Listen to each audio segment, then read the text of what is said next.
Hello friends, I am Chintan Joshi from Nalanda Vidyalay, Virpur Morbi, and in the subject Business Studies, we are discussing about chapter number 2, that is Principles of Management. Guys, today we are going to discuss the most important topic of this second chapter, and this topic is Fayol's Principle of Management. Total Fayol has given 14 principles. How these principles are most important? These are important in the aspect of practical exams as well as in the aspect of your theoretical final exams. Right? So let me have these principles with more sincerity to have your better understanding. Actually, in my presentation I have classified your 14 principles into 5 sessions, so we can discuss in detail. Total 14 principles are: number 1, division of work; 2, authority and responsibility; 3, discipline; 4, unity of command; 5, unity of direction; 6, subordination of individual interest to general interest; 7, remuneration of employees; 8, centralization and decentralization; 9, scalar chain; 10, order; 11, equity; 12, stability of personnel; 13, initiative; and last one is 14, spirit the corps. In session number 1, in today's discussion, we are going to discuss only 3 principles of Fayol for the principle of management. First one is division of work. Smaller clear-cut idea you can have from the image itself that there are classification of a task into smaller division with the efforts of employees. Let me have detailed discussion about it. Division of work. Work is divided into small tasks or job. A trained specialist who is competent is required to perform each job. Thus, division of work leads to specialization. From the point number 1, we are getting clear-cut idea about the division of work, that is, the task or the job will be divided into smaller part, and for each part specialist trained person will be recruited to perform that job.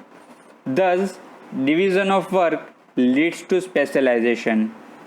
According to Fayol, the intent of division of work is to procure more and better work for the same effort. Specialization is the most efficient way to use human efforts. Over here, Fayol says that if we are going for the division of work, we can procure more and better work, because specialization is the most efficient way to use human efforts. Next, in business work can be performed more efficiently if it is divided into specialized tasks. We know that if we are going to divide task according to the specialization of the persons, business can be performed in a better way. Thus, in a company, we have separate departments like finance, marketing, production, and HRM. These all departments will have specialized persons, employees or managers to perform their given task. Fayol applies these principles of division of work to all kind of work, that is technical as well as managerial. We can observe this principle at work in any organization, either it is a corporate sector or it is a private sector, or like hospitals or even a government offices. So, principle number 1, that is division of work, says that in an organization, for the better procurement of work and having the specialization skills of an employees, work should be divided into smaller tasks. Again, I am repeating and emphasizing on the keywords for your better understanding that in an organization, work should be divided into a smaller task according to the specialization of human resources.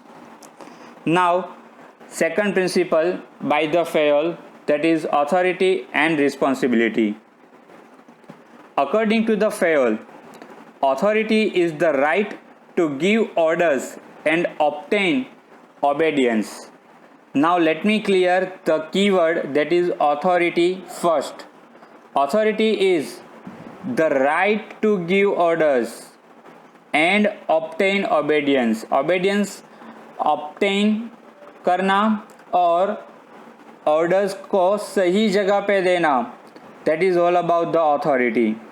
Second one is responsibility. Responsibility is the corollary that we can simplifies that into the consequences or effect or outcome, right? So responsibility is consequences, effects or outcomes of authority. Now what is authority? As we have discussed here, that authority is right, जहाँ पर हम किसी को ये हक, ये अधिकार देते हैं to give orders, किसी को ऑर्डर देने का, right, and obtain obedience, और वहाँ से अपना काम लेना. Over where responsibility is the outcome of the authority, right? There are two types of authority. Number 1, official authority, which is the authority to command, and second one is personal authority, which is the authority of the individual manager. Authority is both formal and informal. Managers requires authority equal with their responsibility. There should be a balance between authority and responsibility. An organization should build safeguard against abuse of managerial power. At the same time, of manager should have necessary authority to carry out his responsibility. In this discussion, Fayol says that authority and responsibility should be equal to the managers. Whatever the authority is given to the managers, parallel to that, he should be responsible for the task he is allotted. For example, a sales manager has to negotiate a deal with a buyer. He finds that if he can offer credit period of 60 days, he is likely to secure the deal, which is supposed to fetch the company net margin of say rupees 50 crores. Now the company gives power to the manager to offer a credit period of only 40 days. Over here we have to understand that employees is requirement for 60 days to close the deal. He is given responsibility for complete the sales target. Now if employees is working to complete his sales target, he should be given authority in a balanced one. But over here, company is providing only 40 days limit period. So this shows that there is an imbalance in authority and responsibility. In this case, the manager should be granted authority of offering credit period of 60 days in the interest of the company. Similarly, in this example, this manager should not be given a power to offer a credit period of 100 days because it is not required. So a manager should have right to have equal authorities and responsibilities. A manager should have the right to punish a subordinate for willfully not obeying a legitimate order, but only after sufficient opportunity he has been given to a subordinate for presenting his or her case. In the topic of authority and responsibility, we understood that when a person is given authority, he should have equal rights about his responsibility, and whenever he is responsible for some task, he should be given certain authorities too. Number 3, that is discipline. Discipline is the compliance to organizational rules and employment agreements. Over here, there are two keywords: organizational rules and employment agreement. So, let me again simplify the discipline. Discipline is the compliance to organizational rules and employment agreement, which are necessary for the working of the organization. Organisation के working के लिए discipline is required, and discipline basically क्या होगा, वो organisational rules and employment agreement का combination होगा. It will be a compliance.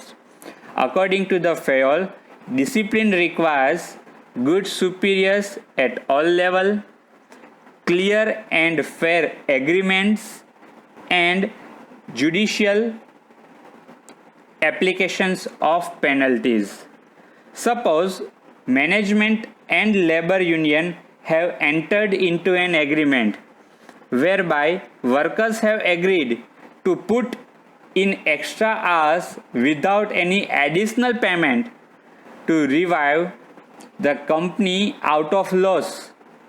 In return, the management has promised to increase wages of the workers when this mission is accomplished, is finished. Here, discipline when applied would mean that the workers and the management both honor their commitments, promises, and agreements without any prejudice toward one another. Right? So, discipline is all about that. When an organization, rules and employment agreement comes together to fulfill the organizational objective, both have to trust each other. Both should not have any prejudice about each other, that after the completion of anyone's task, another party is going to breach the contract. Right? Simply from the example, we understood that if one party is promising to complete the work in extra hours with no additional wages, then second party is promising to increase their wages after the completion of mission, and both should have faith on each other, right, and trust on each other. This agreement of employment rules and organizational rules or commitments reflect to the discipline in the organizations. Hope the discussion about today's 3 topics are clear to you. We will continue this topic and discussion in next session. Thank you.